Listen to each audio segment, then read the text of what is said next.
Hi, Maria. It's been an exciting hour plus. And what we're going to do now is just break down all of the key points over here. If you were to ask me what the two key thrust areas are as far as this budget is concerned, there is a lot as far as income tax is concerned. It may not make a very big immediate change to you in terms of tax rates, but there are efforts by the government to bring in or draw in revenue as far as a complete overhaul of the income tax system per se is concerned, number one. And number two, there is a lot which Nirmala Sitharaman has spoken about reskilling, employment, job generation. So these are the two key areas. Maria, I'll come to you in half a second, but the key point, and this is the one point that everybody wants to know about, am I going to be paying more? Am I going to be gaining?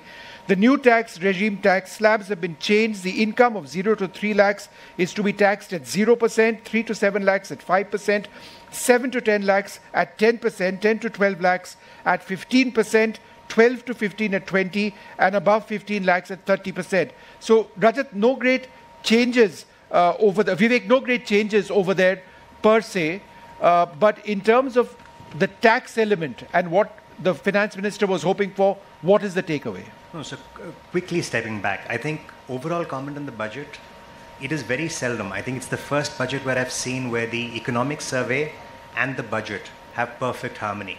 The economic survey identified 4 main topics: employability, taxes, foreign investment, and green energy transition, green transition.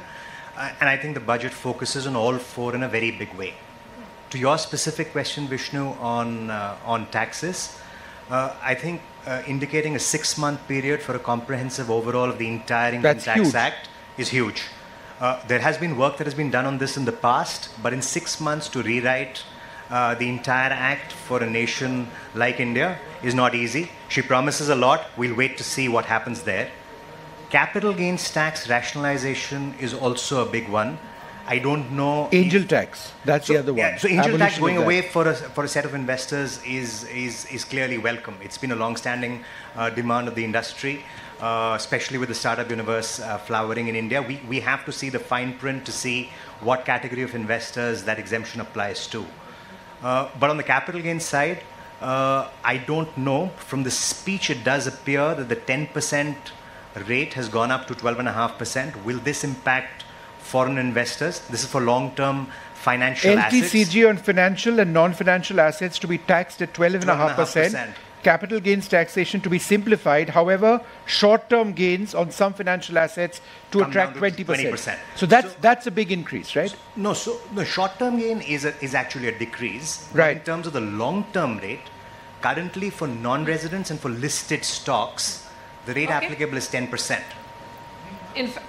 Just hold on to your thoughts. Yes. A quick word also from KV Subramanian, who's joining us live. Thank you so much for your time. I mean, the big takeaway certainly would be about efforts being made by the government for bridging that skilling gap. What, according to you, would be the big highlights or headlines, as we say? I think, Maria, this is a very visionary budget. There are many aspects. I think the rewriting of the income tax code, I was just hearing some of you talking. There is a report that was submitted in 2019. I was part of that committee that rewrote the direct tax code. And so, that has reduced, the draft tax code has been already written with provisions actually almost, reduced by half, and the number of pages also, much lower. So there is work to actually be built upon, and that is why that promise of 6 months, I think, is a very credible promise. Apart from the angel tax and the vision for financial sector, I would actually focus specifically on employment, because to me, this is the first budget that has really, emphasized employment. And I think this is really critical, for our young country to ensure that the demography is actually converted into a demographic dividend. And the slew of measures that have been announced are based on, schemes that have already worked very well. If you would remember, the Atmanirbhar Bharat Rozgar Yojana had given incentives during COVID, both to employer and employee, and that had actually generated significant amount of, jobs across sectors. And I think the fact that it has worked, that is being, redoubled. together with the internship program. I think the details of that internship program I'll wait to to see. But I think overall the emphasis on employment is incredibly welcome, because this will also have significant impact on consumption. Because a formal sector job actually enhances, disposable income and thereby consumption, but at the same time will also lead to inclusive growth. So I think this is a very, welcome move. Overall, I think I find it a very visionary budget. We've also got Mr. N.K. Singh joining us at this stage. Thanks, Mr. Singh, very much for being with us. We've had a bit of a chat as far as taxation is concerned. I'd like to focus a little bit more as far as job creation is concerned. For starters, there's a scheme for first-timers that's been introduced. There's an internship program that has been introduced. Also, 1.48 lakh crore is a provision made for education, employment and skilling. In terms of what has been announced and linking it to what the economic survey said, that we need to be generating a huge number of jobs every single year to sustain our economic growth, has enough been done? So I think that I agree entirely that the budget is a very, very important, credible step towards the overall objective of a Vikasit Bharat, which is the overarching theme of this government. And I think that the issue of employment, linking up with apprenticeship, incentivizing corporates and incentivizing industry for higher employment-based activity, and linking up with the best international example which are available of making apprenticeships now much more attractive, along with a slew of other measures, give a very credible thrust to the entire philosophy of how to make technology more compatible, adoption of technology more compatible with generation of new, fresh employment. So I agree that on the employment front, but Mr. Singh, 80 lakh jobs, is that what the expectation is?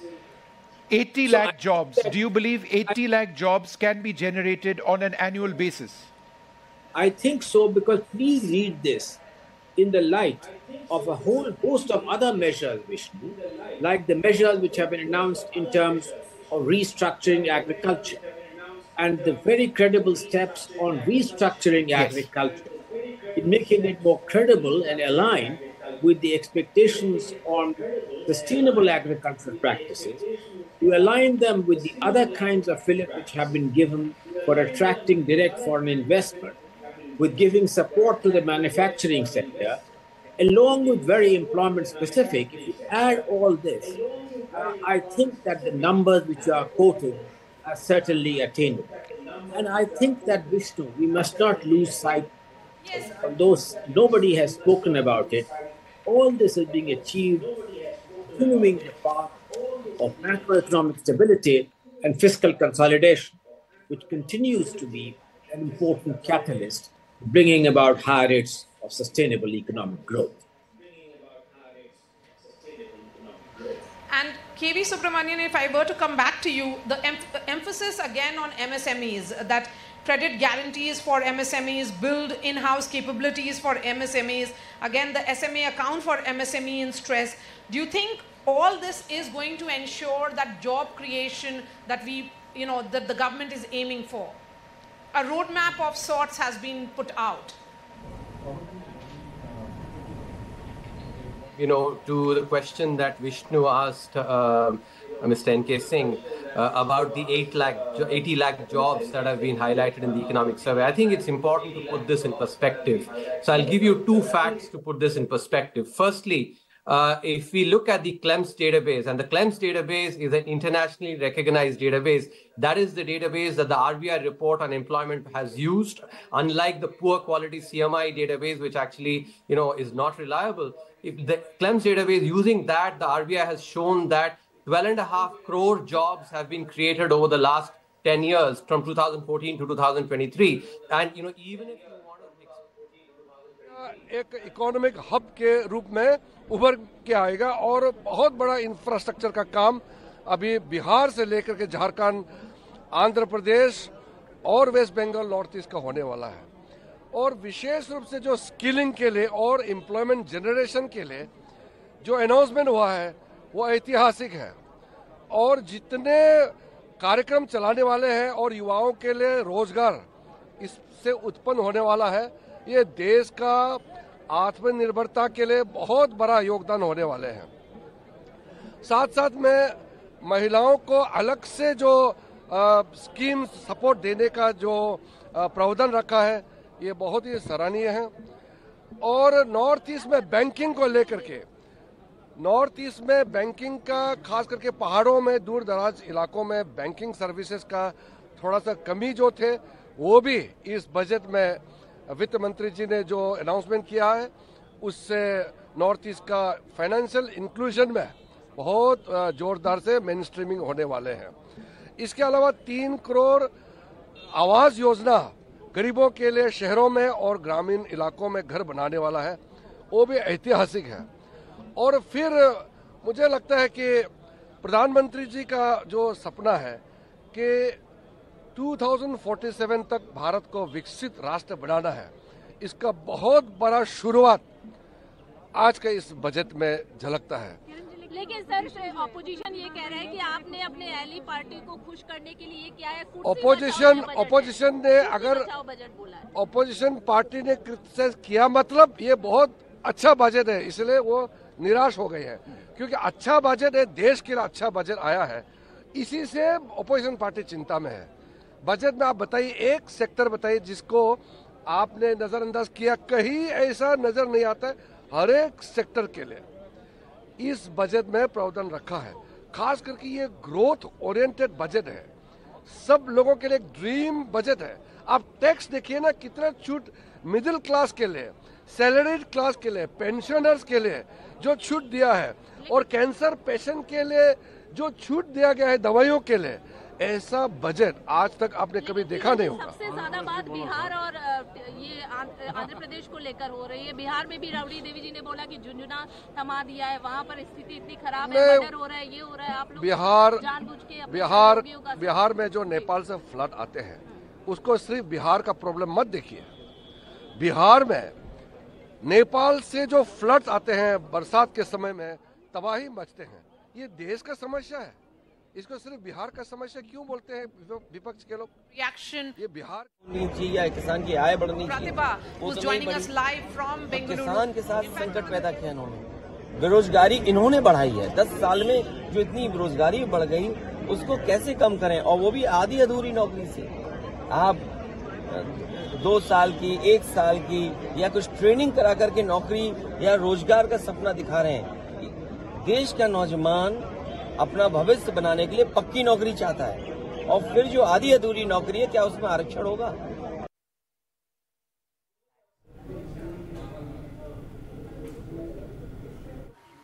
All right, well, we can just go quickly across to Pratibha in Bengaluru. She's got reactions coming in. As we do that, I'd also like to just quickly introduce our panelists with us in the studio who've joined us. Salil Singhal, Chairman Emeritus of PI Industries Limited. Thanks very much for being with us. And also Kamal Bali, Co-Chairperson of CII Europe and the Council. Thank you very much for being with us. He's also with the Volvo Group India Private Limited as Managing Director. But before we come across to them, let's go straight across to Pratibha, who's got a couple of reactions coming in. Pratibha, go ahead. Well, I have with me 2 corporate personalities of the CII here in Bengaluru. Let me actually go across to them without further ado. What are your first thoughts? If you could also introduce yourself. Sure. I'm Rabindra Srikantan. I'm the Vice Chair for CII Karnataka. Good working budget, definitely. And the 9 areas of Viksit Bharat has been very well covered. Things like employment, skilling, MSMEs and agriculture have been addressed very well. I think this is a big positive. And also kind of reining in some of the current deficit has also been addressed. I think these are my first thoughts. Right. And what about you, sir? If you could also introduce yourself. You hail from the education sector. Yeah, I'm Sudarshan. I'm the Managing Director of EduTech at TTF. I also lead the Industry Institute Panel, CII. For me, the budget, they seem to have addressed all the key challenges coming forward, especially coming from employment and skilling. There are a lot of good initiatives have been planned, including 20 lakh youth getting on the skilling central initiative. And the big boost is the internship 1 crore people will get internship, and also which is the key problem for all the institutes to get good internship. So top 500 companies will offer, and also they get the funding support from the government, and also they can make use of the CSR funding. Apart from that, they have some skill loans enhanced up to 7.5 lakhs, and these are all some good trends which is very positive, and hope it will revive the employment opportunities for India, for the youth. Are there any kind of challenges that you foresee as far as this budget is concerned? We probably have to see the fine print, and maybe a little bit more on the digital side, tech side, Gen AI. We were hoping to see more. Maybe it is somewhere in the whole R&D budget which was spoken about, so that we'll have to wait and see. Also, I think some of the challenges in terms of taxation, especially on the F&O and all that, we have to really see the repercussions and how savings money going to capital markets, how that is going to get affected. Some of the challenges we'll have to wait and see. In fact, most of them from the IT, the tech sector, were talking about how they must be eliminating the angel tax. So do you see that as a good news here? Yeah, very good news, eliminating the angel tax, and especially we from the Bangalore, the startup city. When we are in the CI meeting, it was taken with a good cheer, and I think it will also boost the startup, and also a lot of new initiative to promote the women entrepreneurship and also women skilling. So a lot of thrust has been given on the diversity as well. I think this will bring a good diversity into the ecosystem. A lot of growth initiatives, a lot of pluses that most of them seem to see as well as notice as far as this budget is concerned. We'll have to work through the nitty-gritties once the actual work is there on paper, is the reaction that we pick up from Bengaluru. Back to you. All right, Pratibha, thank you so much for getting us that reaction. Of course, all eyes will be on the reaction that will come from the tech sector, from the startups, and what do they have to say particularly about this first-timer scheme. I would like to know your views on that, because a lot of political reactions coming in, Mr. Salil, but your thoughts particularly on this first-timer scheme which is being introduced. Well, let's be clear. A lot of us take a lot of first-timers. In fact, we go around universities, colleges, all over the place, looking for first-timers to groom them into our businesses. And I think this is an excellent... So it's an internship program where the corporate has to pay, as I understand it, for them, and there is some sort of support from the government as well. But you don't necessarily have to hire them, presumably. But, the idea is exposure, getting these young people a foothold into industry.